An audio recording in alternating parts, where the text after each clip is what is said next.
বন্ধুরা, তোমাদের easy math and সায়েন্সের পক্ষ থেকে নতুন একটি টপিকে স্বাগত জানাচ্ছি। আশা করি তোমরা সকলে ভালো আছো এবং নিয়মিত এই ইজি ম্যাথ অ্যান্ড সায়েন্সে যে সকল ক্লাসগুলো আপলোড করা হয় তোমরা দেখো এবং আমার সঙ্গে আছো। যারা আমাকে সাবস্ক্রাইব করছো তোমাদের অসংখ্য ধন্যবাদ, আর যারা এখনও সাবস্ক্রাইব করোনি অবশ্যই চ্যানেলটিকে সাবস্ক্রাইব করে আমার পাশে থাকবে আশা করছি।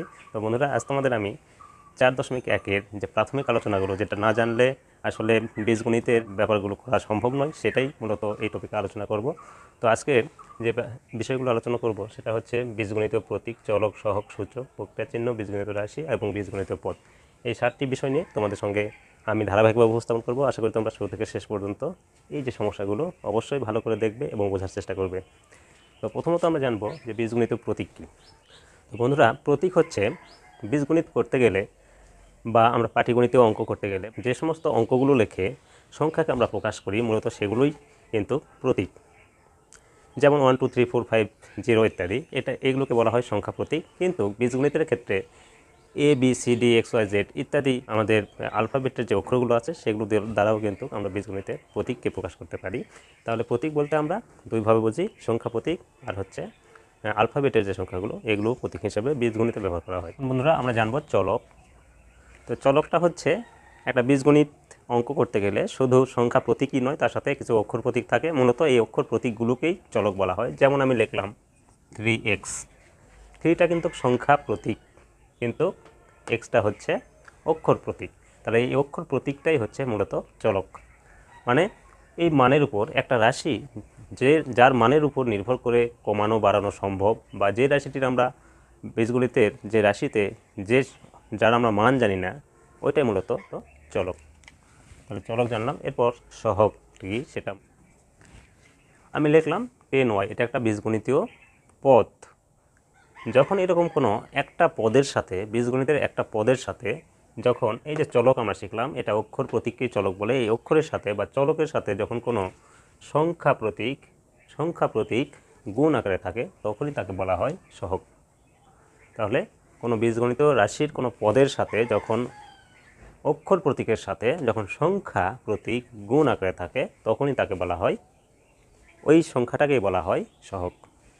যেমন 5x প্লাস 10z, এই ক্ষেত্রে x এর সহগ 5, z এর সহগ কিন্তু 10। তাহলে আশা করি তোমরা সহগটা বুঝতে পেরেছ। এরপর আমরা জানবো সূচক। সূচকটা কি? তাহলে যখন কোনো বীজগণিত রাশির কোনো পদের চলকের ঘাত, মাত্রা বা পাওয়ার যেটা থাকে তাকে মূলত সূচক বলে। যেমন দেখো 3x², তাহলে আমরা জানি এটা অক্ষর প্রতীক। এই অক্ষর প্রতীক বা চলকের মাথায় যেটা থাকবে এটাকে বলা হয় পাওয়ার। সূচক, ঘাত একই। সূচক যেটা, সেটাকে বলা হয় পাওয়ার, সেটাকে বলা হয় ঘাত, সেটাকে বলা হয় সূচক। তাহলে মাথায় যেটা থাকবে সেটাকে মূলত ঘাত বলে। তাহলে এটাকে আমরা ঘাত বলতে পারি, আবার পাওয়ারও বলতে পারি। তাহলে কোনো বীজগণিতীয় রাশির একটা পদের অক্ষর প্রতীক বা চলকের মাথায় যেটা থাকে, পাওয়ার হিসেবে যেটা থাকে, তাকেই সূচক বলে। আশা করি সূচক কাকে বলে তোমরা এটাও বুঝতে পেরেছ। এরপর জানবো প্রক্রিয়া চিহ্ন। প্রক্রিয়া চিহ্নটা কি? প্রক্রিয়া চিহ্ন মূলত এই যে আমরা বীজগণিতের এই পদগুলোকে যুক্ত করার জন্য যে চিহ্নগুলো মূলত ব্যবহার করি তাকে প্রক্রিয়া চিহ্ন বলে। তো প্রক্রিয়া চিহ্ন যোগ, বিয়োগ, গুণ আর ভাগ, এই কটা হয়ে থাকে। তো বীজগণিতের ভাষায় এটাকে বলা হয় প্লাস, এটাকে বলা হয় মাইনাস, এটাকে বলা হয় ইনটু বা ডট। তো ডট দিলে এরকম একটা ফুল স্টপ দেওয়া হয়, অথবা এটাকে বলা হয় মাল্টিপ্লিকেশন।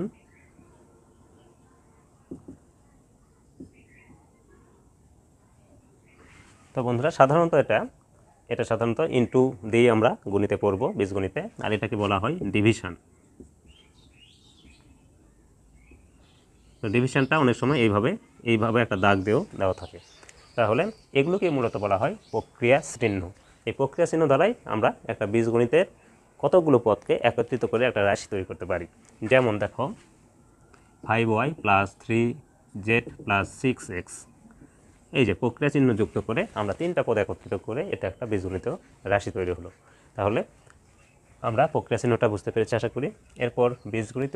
তো আমি পূর্বে বলেছি যে প্রক্রিয়া চিহ্ন দ্বারা কতকগুলো বীজগণিতীয় পদকে একত্রিত করাকেই বীজগণিতীয় রাশি বলে।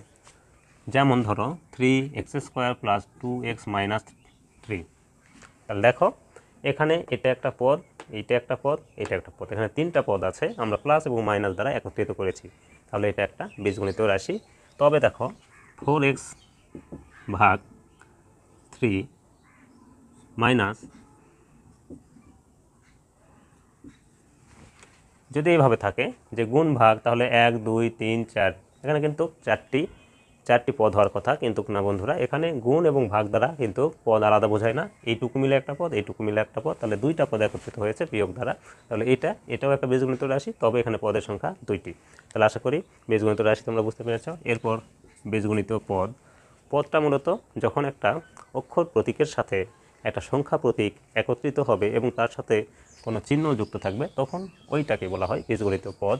যেমন ধরো -3y², এটা কিন্তু একটা বীজগণিত পদ যার সামনে মাইনাস চিহ্ন আছে, তারপর 3 হচ্ছে এটা সহগ এবং y এর সূচক 2, তাহলে এটা মিলে একটা বীজগণিত পদ হতে পারে। আবার আমি যদি লিখি 2x, এটাও একটা বীজগণিত পদ। যদি কোনো পদের সামনে চিহ্ন না থাকে তাহলে বুঝবো ওখানে প্লাস চিহ্ন আছে, তাহলে এইভাবে আমরা বীজগণিত পদকে চিহ্নিত করতে পারি। তো আশা করি আজকের যে 7টা আলোচনা হলো প্রাথমিক তোমাদের 4.1-এর জন্য, এই 7টি আলোচনায় তোমরা ভালো করে বুঝতে পেরেছ। তো আজ এ পর্যন্ত বন্ধুরা, সকলে ভালো থাকবে, সুস্থ থাকবে, এবং যদি ভিডিওটি দেখে তোমরা সত্যি উপকৃত হয়ে থাকো, যেভাবে চ্যানেলটিকে সাবস্ক্রাইব করে